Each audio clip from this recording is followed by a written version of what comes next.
Los que estuvieron ayer seguramente habrán notado que buscamos dos pasajes. El primero de ellos es el Señor diciéndole a Pedro: tú eres Simón, hijo de Jonás, será llamado Cefas, que quiere decir Pedro. Y en segundo lugar, cuando ya está Jesús pasando junto al mar de Galilea, que les dice: venid en pos de mí y os haré pescadores de hombres.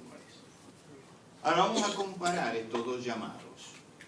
En primer lugar, Jesús habla a Pedro y le dice: tú serás, Simón, hijo de Jonás, tú serás llamado Pedro. En este enfoque, que es el primero, Jesús le está hablando de un cambio en la persona, en el ser. Quiere decir que el discipulado es, en primer lugar, un cambio en la persona. Tienes que cambiar como persona. De Simón vas a llegar a ser Pedro. Voy a hacer un trabajo interior. Y en el segundo llamado ya está el hacer. Venid en pos de mí y os haré pescadores de hombres. Lo que vas a hacer. Quiere decir que el discipulado es un llamado de Dios para que seamos y para que hagamos. Para que seamos y para que hagamos. El ser y el hacer. Las dos cosas. Ahora hay que tener en cuenta que el ser es la meta en el carácter. Ser discípulo del Señor es tener una meta en el carácter. Tengo que tener el carácter cristiano.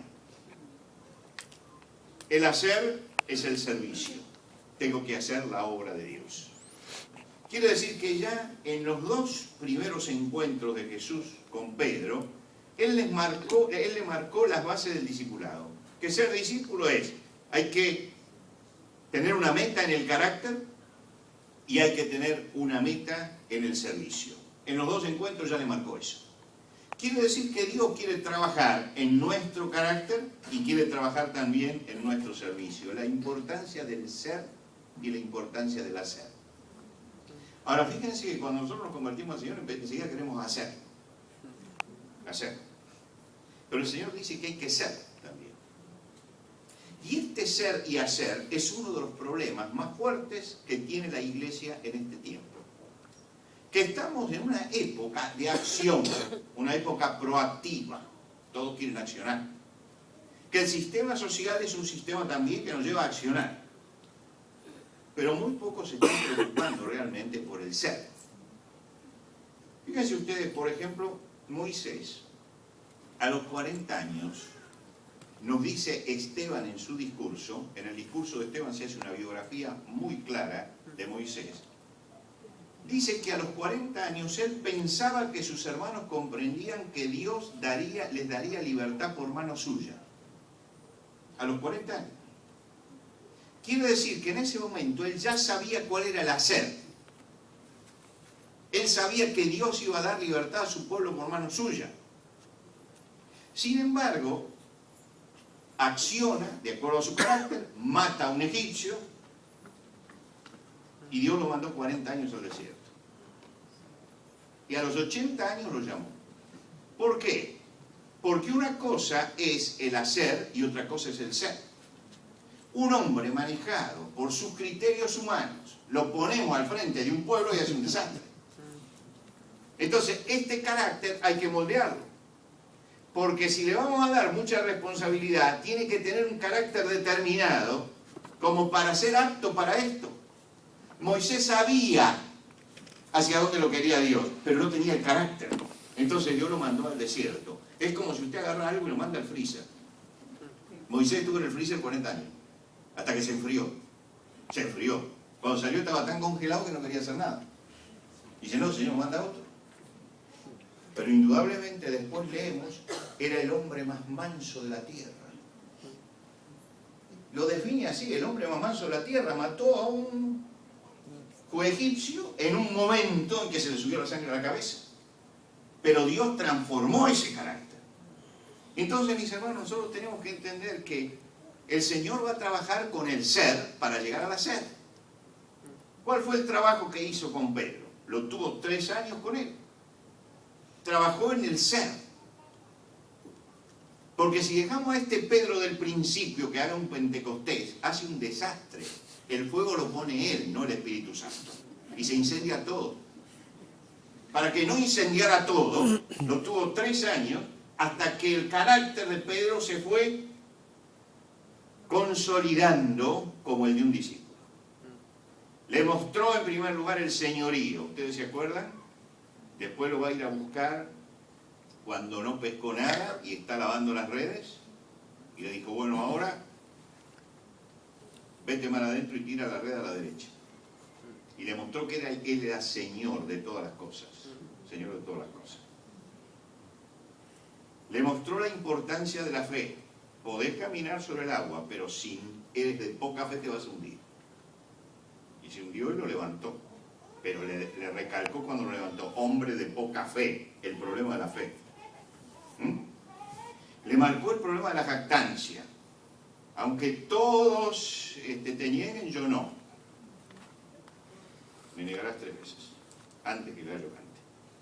Es decir, Jesús fue trabajando sobre el carácter de Pedro. Sobre el carácter de Pedro.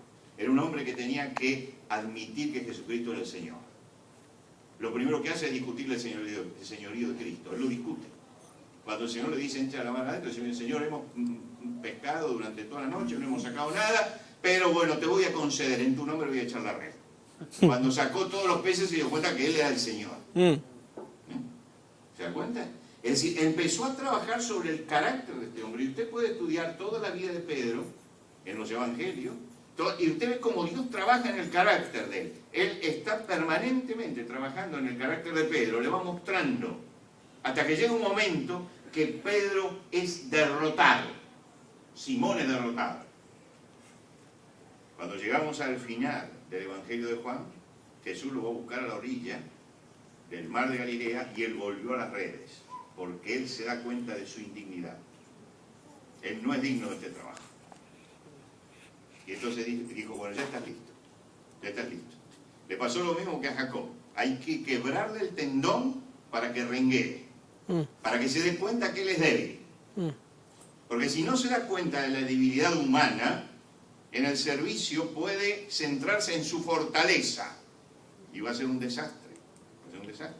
La obra de Dios es una cosa muy delicada. Por eso el apóstol Pablo dice en la segunda carta a los Corintios, el capítulo 2, versículo 16, y para estas cosas, ¿quién es suficiente? ¿Quién puede decir yo para esto sirvo? ¿No? La suficiencia tiene que venir de Dios, no de la persona. Y eso es la formación del carácter. Si no hay carácter, no hay ministerio. No hay ministerio. Y es notable que cuando Pedro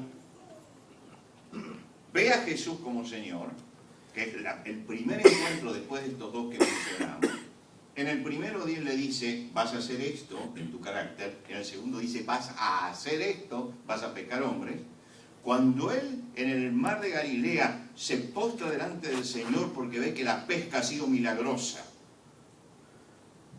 y le dice, Señor, apártate de mí, que soy hombre pecador, Jesús le dice, desde ahora serás pescador de hombres. Es decir, ahora empezamos, porque nos hemos ubicado. Que el discipulado es esto. Dios tiene un propósito para mi carácter, tiene un propósito para mi servicio. Y cuando yo me pongo en el lugar correcto, es decir, cuando admito, Él es el Señor y yo estoy abajo, no soy el que mando, ahí empieza a desarrollarse el discipulado. Por eso usa esa palabra Jesús, desde ahora, como diciendo, este es el punto de partida, Ya has entendido y te has puesto en el lugar correcto, has admitido que yo soy el Señor. Y entonces este es el punto de partida. Y el punto de partida va a llegar a el me amas de la parte final, y donde Jesús dice, bueno, si lo que tienes es amor a mí, aun cuando hayas fracasado, entonces ahí tienes la tarea, apacienta mis ovejas, apacienta mis corderos. Ahora puedo confiarte el pueblo, porque has aprendido. Hermanos, nunca menospreciemos el hecho de que para hacer hay que ser. Porque lo que uno hace en la obra del Señor va encarnado en lo que la persona es. Yo si voy a tomar, si soy un CEO de una empresa y tengo que tomar una persona, porque necesito que me haga un diseño, a mí no me interesa si esta persona es adulta,